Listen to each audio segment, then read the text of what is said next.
انسان بنایا اور سب سے افضل نبی اور سب سے پیارے نبی حضرت محمد رسول اللہ صلی اللہ علیہ وسلم کی امت میں پیدا فرمایا۔ محترم بزرگوں، عزیز دوستوں، اسی نبی پاک علیہ السلام کی شان میں اور اپنے لیے، اپنی ذات کے لیے اللہ کی رحمت درکار ہے، تو ہمیں اور آپ کو نبی مکرم حضرت محمد رسول اللہ صلی اللہ علیہ وسلم کی شان میں درود پاک پڑھ لیجیے ایک مرتبہ۔ اللہم صلی علی محمد وعلی آل محمد کما صلیت علی ابراہیم وعلی آل ابراہیم انک حمید مجید۔ اللہم بارک علی محمد وعلی آل محمد کما بارکت علی ابراہیم وعلی آل ابراہیم انک حمید مجید۔ نبی پاک علیہ السلام کے شان میں دو مصرع آپ حضرات کو میں پیش کرتا ہوں۔ کسی شاعر نے لکھا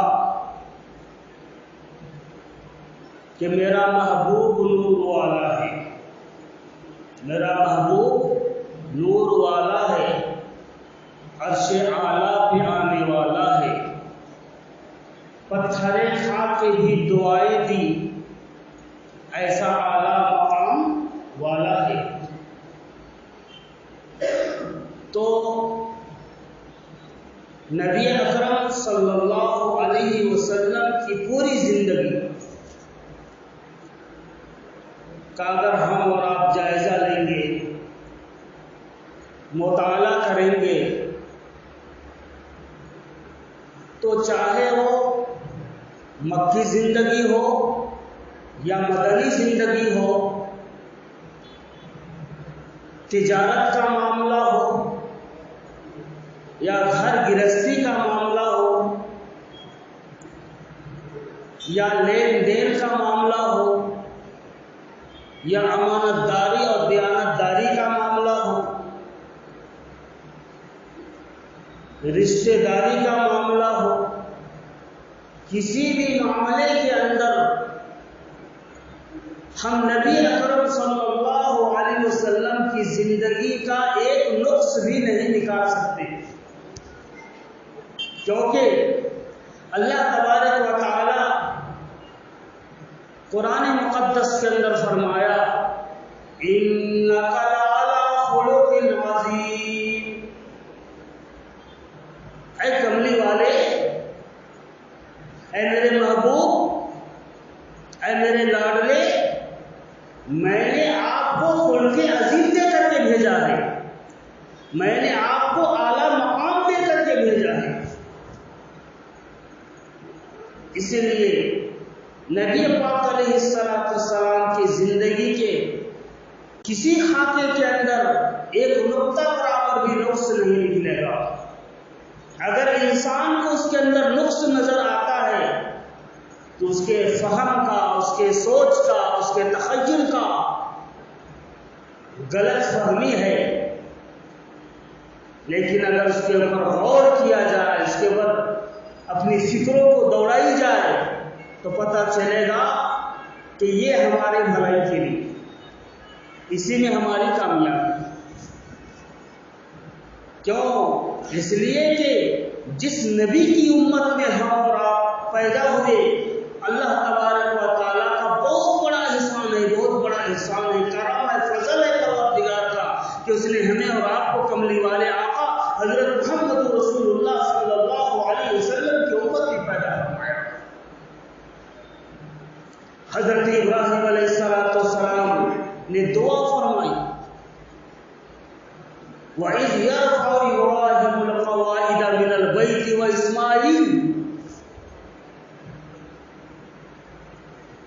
جب حضرت ابراہیم علیہ السلام اللہ کے گھر کو تعمیر کر دیے، کعبۃ اللہ بن کے تیار ہو گیا، تو آپ علیہ السلام نے کیا دعا مانگی؟ وَإِذْ يَرْفَعُ إِبْرَاهِيمُ الْقَوَاعِدَ مِنَ الْبَيْتِ وَإِسْمَاعِيلُ. حضرت ابراہیم اور حضرت اسماعیل دونوں مل کر کے جب اللہ کے گھر کو تعمیر کر دیا، تو ابراہیم علیہ السلام آگے دعا فرماتے ہیں ربنا وابعث فیہم رسولا، ربنا وابعث فیہم رسولا. پروردگار عالم، ہمارے خاندان میں، ہماری نسل سے ایک ایسا رسول کو بھیج. ربنا وابعث فیہم رسولا منہم. منہم کے مطلب کیا ہے؟ انہی میں سے، ہماری نسلوں میں سے. وابعث فیہم رسولا منہم، کہ ایک ایسا رسول کو بھیج جس کے اندر کیا صفات ہونی چاہیے؟ یتلو علیہم،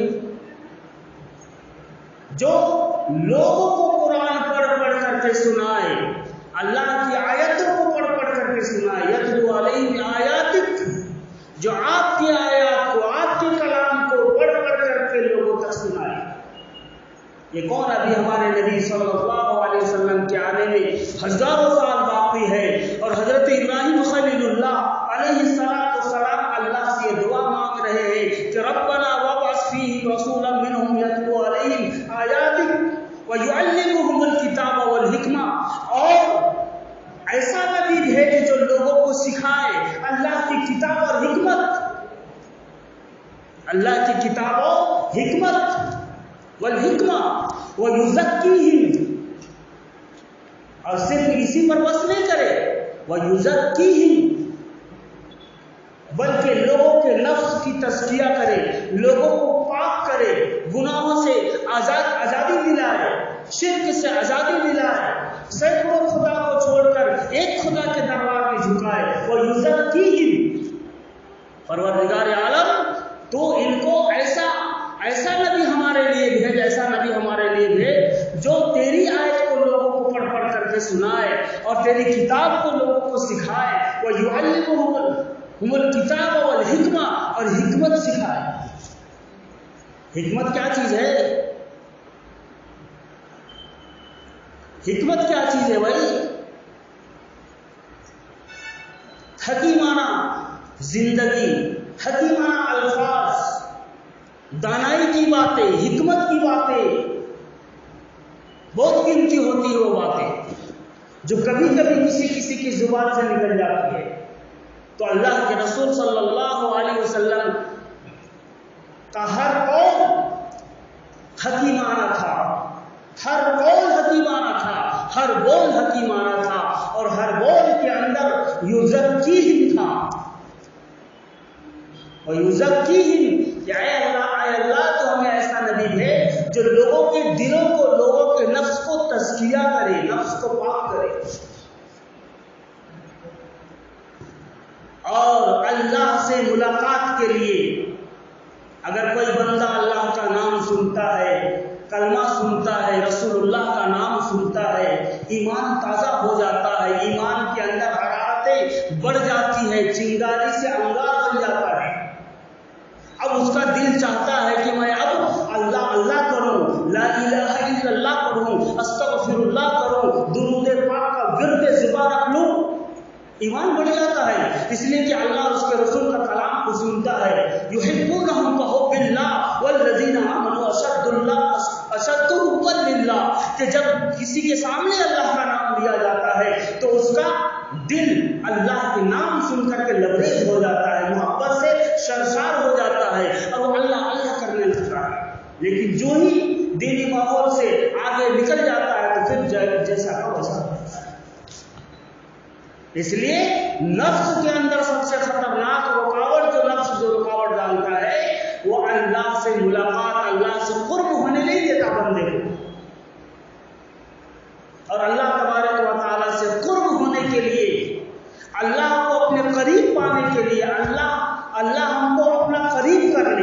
اس کے لیے کیا ہے بھائی، کیا طریقہ ہے؟ اس کے لیے کیا طریقہ ہے؟ فرمایا جو شخص اگر اللہ کا قرب حاصل کرنا چاہتا ہے، اللہ کا تقرب ہونا چاہتا ہے، تو فرمایا جب بھی وہ اس کا وضو ٹوٹے وہ وضو کر لے۔ بہت چھوٹا عمل، بالکل چھوٹا عمل، اور آپ کو محترم دوستو ہر جگہ پر پانی ملے گا۔ شرط ہے کہ انسان اس کو اپنی زندگی میں عملی جامہ پہنا لے۔ جب عملی جامہ پہنا لے گا یقیناً محترم دوستو اس کے لیے کرنا آسان ہو جائے۔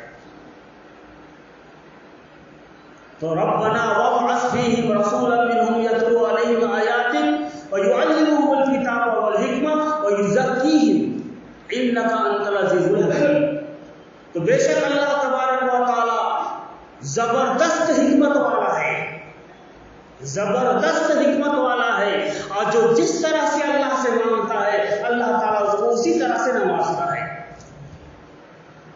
اس لیے بڑے بڑے علامہ، مولانا، مفسر، محدث فرماتے ہیں جتنا وہ گوتا لگایا اس کو اتنا ہی موتی ملا۔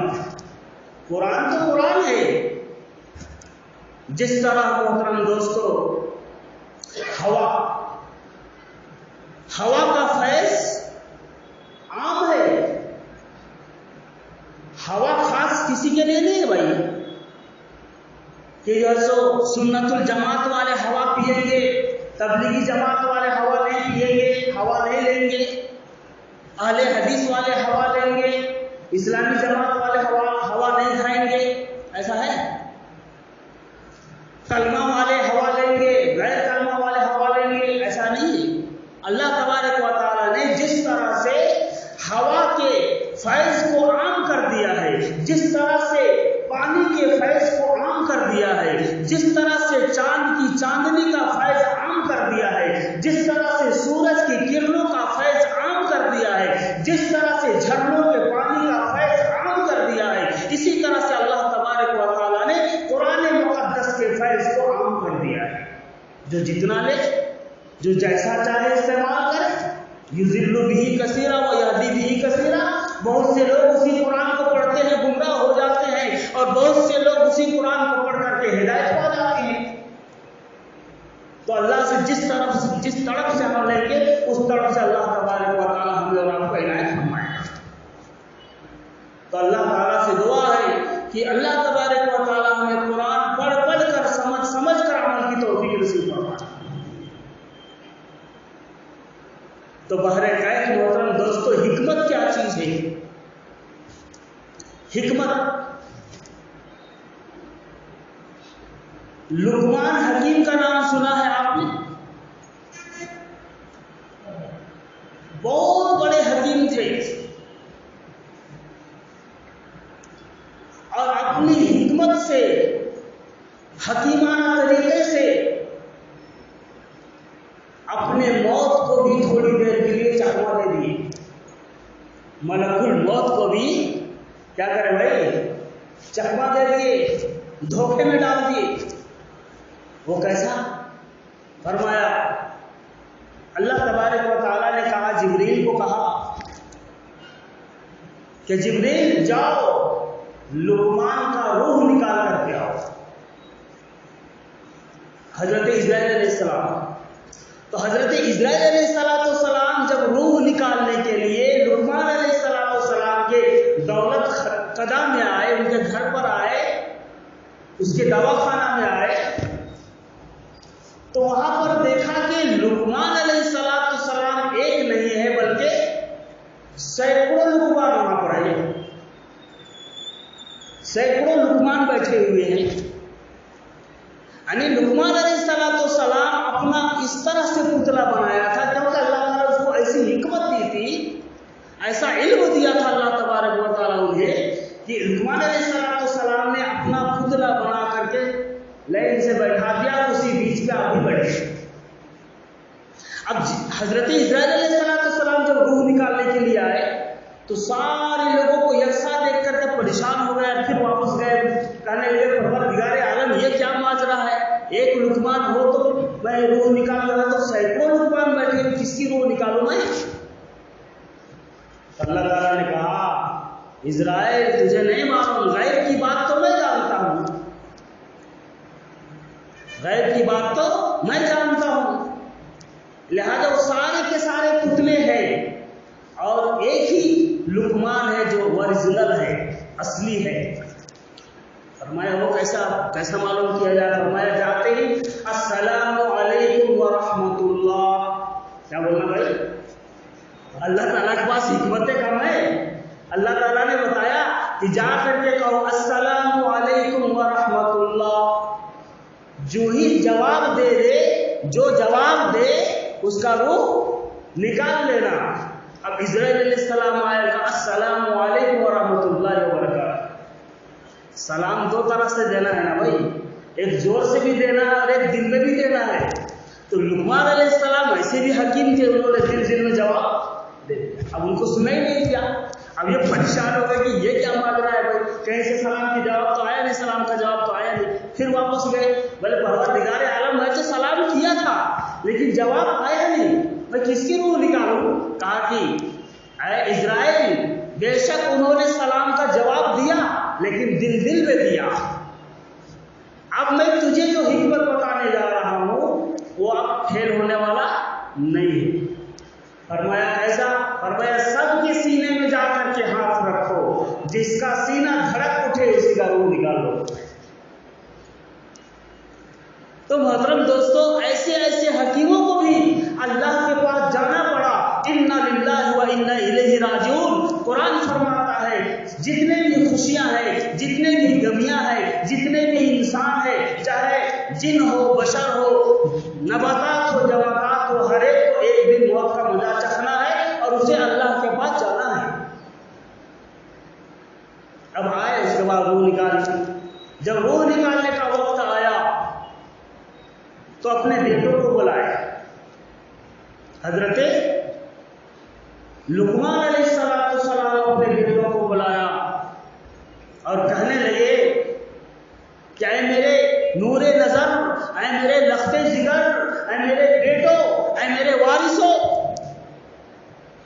بھلے ہی میں نے تیرے لیے محلات تعمیر نہیں کیے، جاگیر نہیں بنائے، جاگیروں کو جاگیر نہیں سمجھا، سونے چاندی کے ڈھیر نہیں لگائے، تمہارے لیے کچھ نہیں کیا، لیکن آج میں ایک حکمت اور دانائی کا بول چھوڑ کے جا رہا ہوں، زرعی قول چھوڑ کے جا رہا ہوں۔ اے میرے بیٹو، اے میرے وارثوں، اگر تم اس کو اپنے دامن میں سمو لو گے، اپنے دامن میں سے سنبھال لو گے تو یقیناً تم سے بڑا دولت مند کوئی نہیں ہوگا، تم سے بڑا توانگر کوئی نہیں ہوگا۔ فرمایا وہ زرعی قول، وہ حکمت و دانائی کا قول کیا تھا؟ فرمایا وہ یہی تھا، لا تشرکوا باللہ، ایک ہی بات بولا، کیا بولے؟ لا تشرکوا باللہ، لا تشرکوا باللہ۔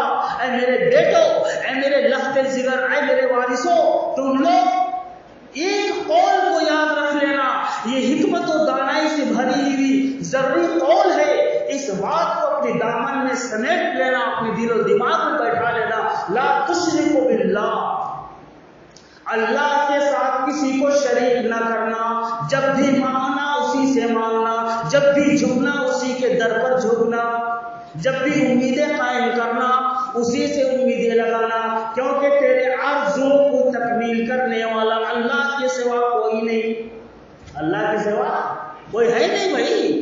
ہماری آرزو، ہماری حاجت، ہماری ضرورت، ہماری آنکھ کی روشنی کو کل تک برقرار جو رکھ رہا ہے اور آج تک جو برقرار رکھا ہے، یہ کون کر سکتا؟ دنیا کا ڈاکٹر نہیں کر سکتا۔ محترم دوستو، اگر ایک آنکھ خراب ہو جائے تو ڈاکٹر سے علاج کراتے آپ کی جائیداد، آپ کی جاگیریں، آپ کے محلات ختم ہو سکتے ہیں، لیکن آپ کی روشنی ٹھیک، یہ تو اللہ تبارک و تعالیٰ اسباب اور ذرائع کو مہیا کر دیتا ہے، کبھی ہماری آنکھ ٹھیک ہو جاتی ہے اور کبھی ہم اندھے ہو جاتے ہیں۔ اس لیے ہر حاجت سے پہلے 2 رکعت نماز پڑھو، اللہ سے دعا کرو۔ کملی والے آقا حضرت محمد رسول اللہ صلی اللہ علیہ وسلم نے ہم لوگوں کو سبق دیا ہے، ہم لوگوں کو درس دیا ہے، یہاں تک کہ کملی والے آقا حضرت محمد رسول اللہ صلی اللہ علیہ وسلم کو جب کوئی حاجت، کوئی ضرورت پیش آتی تھی تو پہلے آپ 2 رکعت نماز پڑھتے تھے، اللہ سے مدد مانگتے تھے، اس کے بعد اللہ کی مدد آپ کے ساتھ شامل حال ہوتی تھی۔